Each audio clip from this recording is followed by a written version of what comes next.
welcome to this week's Sunday School lesson. My name's Vidya. I want to tell you a story today.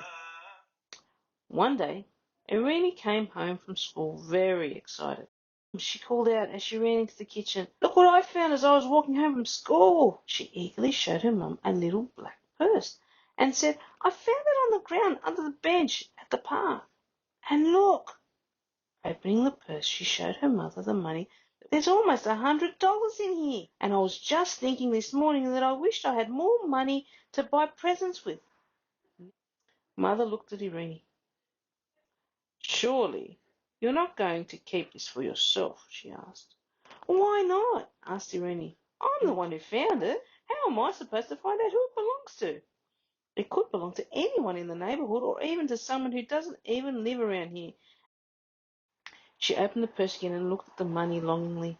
"Please, Mummy, it's just money. Why can't I keep it?" "I just think, Irene," replied her mother. "Perhaps some woman dropped it on her way to do some shopping, and this money is all she had." "Then she should have been more careful," said Irene stubbornly. "You're always telling me that it serves me right when I lose or break a toy because I haven't been careful." And she pulled the money out of the purse and started putting it into neat piles and counting it. "Do you remember when you lost your favourite bracelet at the beach last year?" asked Mother. "The one that your grandmother gave you for your birthday, and that the little girl who found it realised that it might be yours, and remember the sticker on your bag that showed which school you went to, and she came and found you and you got it back? You need to think about how you would feel if you lost your purse and someone else found it and kept it.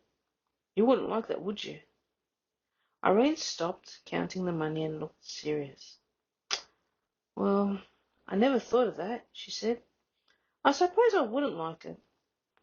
And I was so happy when that girl returned my bracelet when I thought I had lost it forever."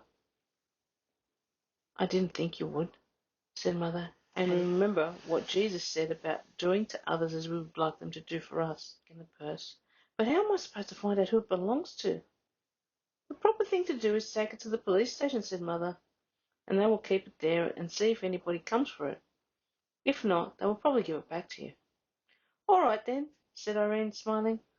"I'll take it back right away. The poor woman is probably worrying herself sick about it." So off she ran to the police station, which was only 3 blocks away, clutching the black purse to her chest. At the police station, Irene told how she had found the purse. The policeman beamed at her and said she thought she must be the most honest girl in town. Then he wrote down her name and address and telephone number and what was in the purse. He told her that if no one came for the purse after 30 days, they would let her know and it would be hers. When Irene left the police station, she felt as happy as she had when her bracelet was returned.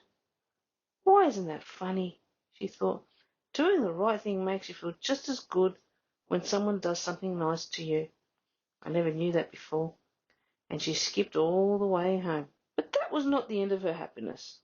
That night there was a knock at the front door, and when Irene ran to open it, she saw Mrs. Pullos, the teacher she had in kindergarten 3 years ago.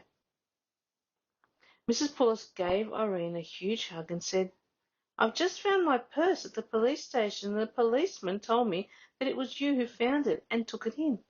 I want to thank you, and to show you how grateful I am, I would like to give you something." And she held out a $5 note. "Oh no," Irene cried. "I couldn't take anything. I'm just happy to have helped you and that you got your purse back. I had no idea it belonged to you. I would have brought it straight to your house." "I know," said Mrs. Pullis. "I always knew you were an honest girl. Not everyone would have done the right thing if they found a purse full of money, and I want you to know I really appreciate it." When their visitor had gone, Irene looked at her mother. "I'm so glad I took the money and the purse back," she said.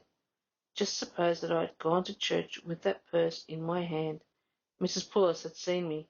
She wouldn't think I was an honest girl then, and if I had spent her money I would have felt just terrible." "Well," said Mother, "it just shows that it always pays to do the right thing." And giving Irene a large hug, she said, "I'm very proud of you." What we need to remember from this story is that it is good to return whatever we find that doesn't belong to us.